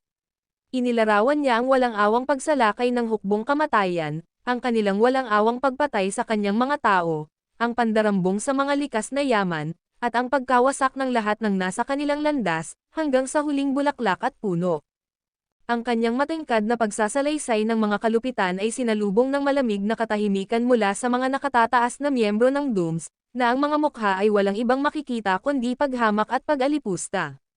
Para sa kanila, tila ang gayong kalupitan ay karaniwang gawain lamang. Tanong ni Thora, nanginginig sa galit ang boses, paano ka nasaktan ng aking bagong dinastiyang Sharzad para maranasan mo ang ganito kalaking kapahamak na kapalaran? Palagi kaming nagbibigay pugay, lalo na sa mga Doom, sa bawat entrepok, at sa bawat pagdiriwang. Isang babaeng nasa katanghaliang gulang na nakasuot ng eleganteng berdeng damit ang humakbang paarap. Sa mapang uyam na tono, sinabi niya, ang bagong dinastiyang Sharzad, di ba? Sinasabi ninyong ang ating hukbo ang may gawa ng mga gawaing ito, pero ano ang ebidensya ninyo? Sinaman siya ng tingin ni Thora. Pinatay ng hukbo mo ang lahat, winasak ang mga tahanan natin, at dinala rito ang mga nakaligtas. Hindi pa ba sapat na ebidensya yan? Ngumisi ang babae. Kung tunay ngang pinatay ng ating hukbo ang lahat, paano kayo makakatayo sa harap namin ngayon, na nagsasabing kayo ang pinuno ng bagong dinastiyang Sharzad? Ramdam na ramdam ang galit ni Thora. Ikaw, putol ng babae, naging multo ka ba at pumunta rito para multuhin kami? Ang kanyang mga salita ay sinalubong ng tawanan mula sa mga mas matataas na ranggong miyembro ng Dooms, ang kanilang mga mukha ay nagliwanag sa malisyosong kagalakan. Nang makita silang nagsasaya sa kanyang paghihirap, ang magandang mukha ni Thora ay napuno ng galit. Sumulyap ang babae kay Thora at sinabing, narinig ba ng lahat yon? Kung ang ating Doom Army ay talagang kasing lupit ng inilarawan niya, paano siya nakaligtas sa kamatayan at mukhang walang sugat? Ang Doom Ancestral Hall para akusahan tayo ng ganitong mga malisyosong gawain. Tinuro at iniinsulto siya ng grupo ng matataas na miyembro. Naikuyom ni Thora ang kanyang mga kamao, at ang kanyang katawan ay natigilan sa galit. Mabilis na lumapit sa kanya ang babaeng nasa katanghaliang gulang, ang boses ay may bahid ng pag-aalala. Siguro'y naiinggit ka sa kasalukuyang kalagayan ng ating lahi at umaasa kang may maitutulong ka sa iyong bumagsak na dinastiya gamit ang kaawa-awang pakanang ito. Itinuro ni Thora ang babae, habang nahihirapan itong huminga. Ikaw. Kumurap ang babae at sinabing, o baka naman ipinadala ka ng ibang puwersa para siraan ang reputasyon namin at manggulo sa aming lahi. Mabilis na umiling si Thora, at itinanggi, hindi totoo yan. Hindi naman ganoon. Hinawakan ng babae ang kwelyo ni Thora. At hinayla siya palapit. Sabihin mo sa akin, sino? Sino ang nagpadala sa iyo? Sino ang nagutos sa iyo na gawin ito? Magsabi ka ng totoo, at baka maligtas ko ang buhay mo. Ang video na ito ay edited by Urban Storytelling. Kabanata 7479. Nagniningning ang mga mata ng babae sa mali siya habang nakatitig kay Thora. Napakaganda mo. Kung desperado ka nang kumapit sa amin, hahanap ako ng mahuhusay na miyembro para maging kerida mo. Gayunpaman, ang bagong dinastiyang Shahrazad ay tuluyang malilipol kung mananatili kang matigas ang ulo. Galit na galit si Thora dahil sa kahihiyan, at ang kanyang matinding emosyon ay naging dahilan upang siya ay umubo ng dugo. Nagpalitan ng matataas na ranggong miyembro ng mga Doom ang mga tinginan. Ang kanilang mga mukha ay napalitan ng kakaiba at natutuwang mga ngiti. Napuno ng kanilang mga bulungan ang Doom Ancestral Hall. Matalino talaga si Yadira. Total, naglingkod naman siya kasama ang Chancellor dati. Oo nga, marami siyang natutunan matapos siyang sanayin ng Chancellor. Hindi dapat pinahahalagahan ng hanggal na babaeng yan ang buhay niya. Paano siya nang ahas na pumunta rito at subukang magpasikat? Kailangan nating imbestigahan ang sitwasyong ito. Tiyak na may sumusuporta sa kanya. Ang tanging pinuno ng bagong dinastiyang Shahrazad ay hindi maglalakas loob na subukan ang ganoong kalokohan ng mag-isa. Iniisip ko kung paano haharapin ito ni Wyatt. Sa gitna ng mga bulong-bulungan, nanatiling kalmado sina James at ang kanyang mga kasama, hindi nagbabago ang kanilang mga ekspresyon. Tanging si Thea lamang ang nagpakita ng halatang galit. Habang tumutulo pa rin ang dugo sa kanyang mga labi, tinitigan ni Thora ang babae. Ikaw si Yadira Dickinson. Nakikita ko, kaya nga ba mapilit ang mga Doom sa pagsira sa bagong dinastiyang Shahrazad? Gusto mo ang aming mga kayamanan, lalo na ang Amethyst Gold Heart Armor na nakuha namin. Napataas ang boses ni Yadira sa galit. Walang hiya kang sawimpalad. Hanggang ngayon, nagpapanggap ka pa ring biktima at nagsasalita ng kalokohan. Walang patawad. Sa biglaang pagsiklab ng galit, itinaas niya ang kanyang kamay upang sampelan si Thora.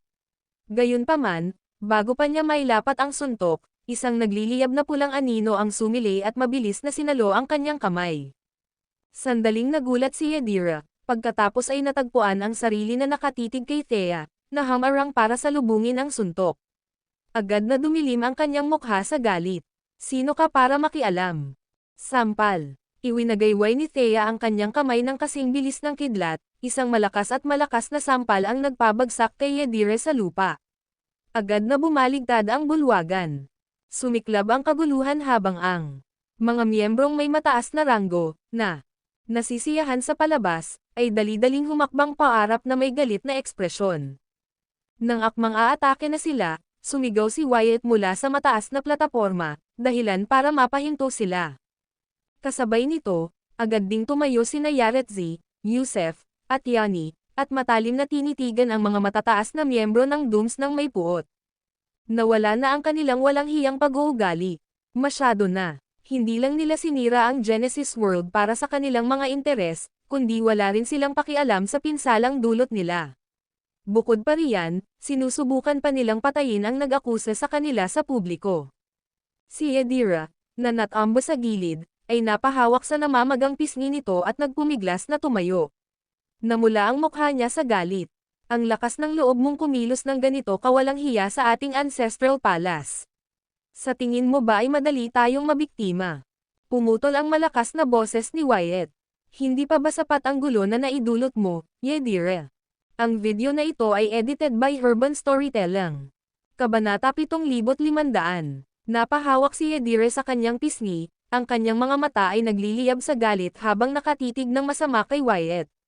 Nakipagsabuatan ka sa mga tagalabas at nagdala ng kaguluhan sa ating teritoryo. Hindi ka ba natatakot sa puot ng Chancellor? Ang kanyang mga salita ay nagdulot ng galit sa mga matataas na ranggo ng Dooms, na nagsimulang pamuna kay Wyatt. Sa gitna ng kaguluhan, nanginig ang mga kamao ni Wyatt bago sumabog ang isang nakakatakot at malakas na aura mula sa kanyang katawan. Isang malakas na hangin ang dumaloy sa bulwagan, agad na pinatahimik ang mga matataas na miyembro habang nagpupumiglas silang labanan ang puwersa. Umalangaw-ngaw ang boses ni Wyatt ng may awtoridad. Hinahanap ko lang ang katotohanan.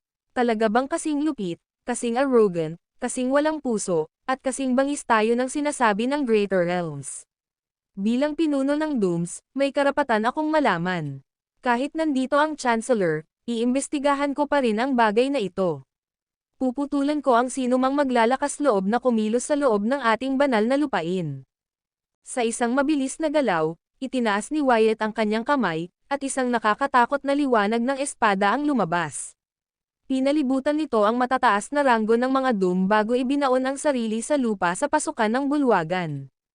Ang kumikinang na liwanag ng espada ay umuugong ng may enerhiya, ang hawakan nito ay nanginginig dahil sa galit ng may-ari nito. Pagkatapos ng maikling katahimikan, natuklasan ni Nyadira at ng iba pang matataas na miyembro na naputol ang kanilang buhok, at lumitaw ang manipis at madugong mga sugat sa kanilang mga lalamunan. Kung mas malalim pa rito, malamang ay patay na sila. Dahil sa nakapandidiring pagpapakita ng lakas, ang dating maingay na bulwagan ay tumahimik, at ang grupo ng mga matataas na miyembro ay namutla, walang nang ahas na kumilos. Maging si Yadira ay nanginig ng hindi mapigilan. Sabi ni Wyatt, unawain mo sana ito. Nagpakumbaba ako at nagmakaawa sa mga nakatatandang ito at sa batang Panginoon ni Skay na pagkatiwalaan ako sa pag-iimbestiga sa usapin ng bagong dinastiyang Charizard. Makakarating ito sa mga nakatataas sa ating imperyo kung hindi ito malulutas ng kasiya siya. Hindi lamang maaapektuhan ang reputasyon ng ating lahi, kundi makikita rin tayo bilang mga walang pusong mapang-api.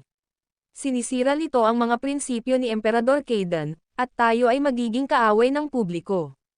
Kahit ako, ang Chancellor, o ang Grand Steward at Vice Grand Steward ng Greater Realms, ay hindi makakapagprotekta sa ating lahi. Galit na galit siyang sumigaw, na nagpanginig sa mga matataas na ranggo ng mga Doom. Napalunok ng kinakabahan, tumayo si Yadira. At kumaway ng may pagwawalang bahala. Tigilan mo na ang pagtatangka mong takutin kami, Wyatt. Hindi kami duwag. Maliit lang sila. Maliit na dinastiya. Esks. Siguro ay nagdala ang batang Panginoon ng ilang manloloko para magtanghal. Ano pa ang dapat ikatakot? Sa ating teritoryo, sinusunod nila ang ating mga patakaran. Hindi sila makakaalis sa Ancestral Hall nang walang pahintulot natin. Pagkatapos niyang magsalita, agad na napuno ng ingay ng mga nagmamarchang sundalo ang bulwagan. Lumingon ang grupo ni James at nakita ang isang lehiyon ng mga nakabaluti na gwardya. Ang kanilang mga porma sayon ay mahigpit at nakakatakot habang papalapit sila. Ang kanilang mga sigaw ay umalangaw-ngaw na parang kulog, at ang kanilang nakamamatay na aura ay pumuno sa bulwagan. Agad na namutla ang mukha ni Wyatt sa nakita.